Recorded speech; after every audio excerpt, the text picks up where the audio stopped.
E você disse que as larvas normais, que não vão se tornar rainhas, elas são alimentadas os 2 primeiros dias com geleia real, depois, como que elas sabem que faz 2 dias que a larva nasceu, que tá ali, como é né? que elas sabem?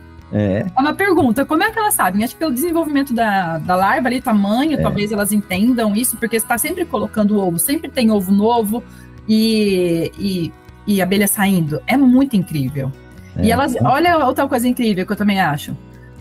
Porque a diferença do zangão, que é o macho, para a operária, o zangão é o óvulo não fecundado. Não precisa de fecundação. E o zangão é criado num alvéolo maior de favo. Ele é um pouco maior do que o comum, o que a gente mais vê. Como é que ela sabe que aquele óvulo não foi fecundado para colocar no alvéolo maior? Exato. Qual foi? É uma organização invejável. Mas me diga, então você estava dizendo que aí vocês começaram a plantar a soja, o milho, e as caixas estavam ali no meio, e de repente chegou esse rapaz que gostava de abelha também. Sim. E daí vocês foram desenvolvendo a técnica de trabalhar com a cultura, as aplicações e a convivência ao mesmo tempo?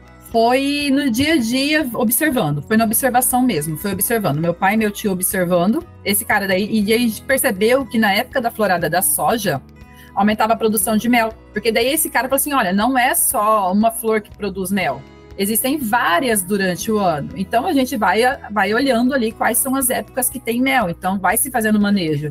Que eles iam para o apiário e colhiam o mel que tinha. Certo. Então daí esse cara começou a ensinar, não, vai várias vezes. Faça visitas várias vezes, fazer manutenção da caixa, fazer limpeza do apiário, fazer, às vezes, um coati derrubou a caixa, um animal, um vento, caiu árvore em cima, então tem que fazer um manejo. Conforme esse manejo, a gente vai vendo a produção, né, que tem. E daí começou-se a observar que toda vez que tinha florada de soja, tinha aumento de produção de mel. E aquela época era ciclo determinado soja, né? Sim. Então florava o quê? 10, 15 dias ali de flor. Logo depois podia ir para as caixas que estava abarrotado de mel. Então começou a se observar isso, só que nunca levou para esse lado mais assim. E para soja?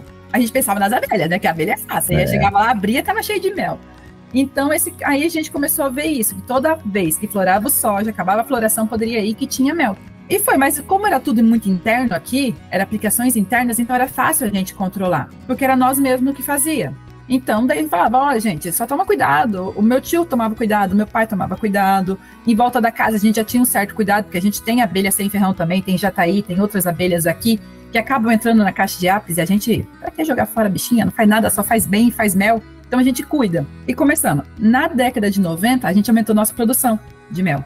Aí já começou a não ser mais mel apenas para consumo. O que fazer com o excedente? Que daí começou a produzir muito mel. A gente não tinha o que fazer com esse mel e não sabia. Foi aí que a gente começou a entrar em projetos de Maringá, aqui na região, para fazer uma agroindústria familiar. E o mel começou a ser uma segunda fonte de renda. E ele começou a meio que cobrir anos ruins da soja. Uhum. Então, assim, o soja e o milho dava ruim, que era o nosso carro-chefe, o mel cobria a casa. E nos anos que ia bem, a minha mãe começou a investir em conforto dentro de casa. Então, o dinheiro do mel era o dinheiro da minha mãe.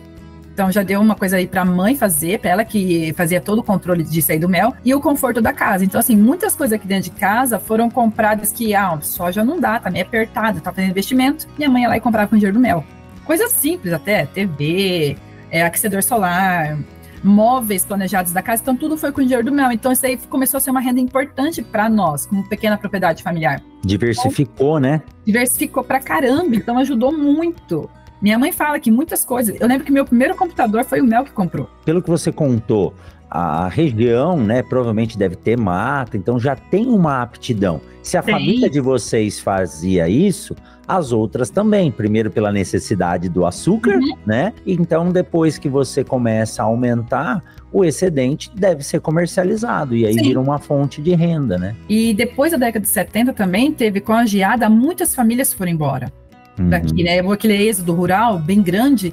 Então, muita gente deixou de ter a produção de mel, só que queria comprar mel. Então, eu escuto muita gente hoje que eu vendo, eu tô mais na frente da venda também, principalmente da região, falava assim, nossa, meu pai sempre colhia. Quando criança, eu comia muito favo, porque essas casas também moravam no sítio, esse pessoal, essas famílias, e eles também tinham esse mesmo de fazer, né? Ter a abelha para ter o açúcar. Então, as pessoas têm aquela saudade, aquela nostalgia de criança, de que o pai fazia isso também quando morava no sítio. Então era bem comum isso daí. E a região, sim, a nossa região aqui, Floresta, tem bastante córrego, bastante riozinhos pequenos, e tem a obrigação de ter áreas de mata permanente, né? APP. Então a gente tem bastante rios aqui em volta, tem bastante áreas permanente. Quando o negócio era só dentro da propriedade, estava tranquilíssimo. A gente estava fazendo nosso negócio, a gente produzia mel, produzia soja. O nosso problema com aplicação agrícola, aplicação de produtos agrícolas, começou quando veio a aviação. Aí que a gente viu, porque para nós era muito natural nós cuidarmos, dava mel, dava soja, nenhum interferia, eram os poucos cuidados ali que fazia e não tinha problema nenhum. Então a gente nunca viu isso com problema. Uhum. O pessoal falava, a gente falava, nossa, mas eu tenho aqui, nunca deu. Não tá dando nada, né? Nunca matou a abelha, nunca fez nada, o que tá acontecendo? E daí quando veio a aviação agrícola, que daí o pessoal ficou um pouco mais louco, digamos assim, eles aplicaram assim, de todas as formas que você imaginar, nas áreas que você imaginar, sem regra, sem lei nenhuma. Então, eu sei de casos aqui da minha cidade que um produtor de 3 alqueires de soja aplicou com via aérea. Nossa. Era mata e 3 alqueires no meio, um pedacinho de mato. O avião acho que não conseguia nem fazer o zoom, descer e subir. Então, o avião tem arrasto. Então, a deriva foi grande. Então, foi aí que a gente teve problema, que daí a gente viu que realmente o veneno matava a abelha, porque para nós não matava, nunca tinha matado. Aí teve um ano que meu vizinho aplicou, eu não lembro o nome do princípio ativo, mas o professor vai conhecer o Tamaron. Sim. Percebeu? Aquele cheiro maravilhoso que pregnava na pele. Meu vizinho aplicou. A propriedade dele acho que não chega a 100 metros aqui da minha casa, a divisa. Das 120 colmeias, a gente perdeu 64 colmeias e as 56 que sobrou ficou no morre ou não morre.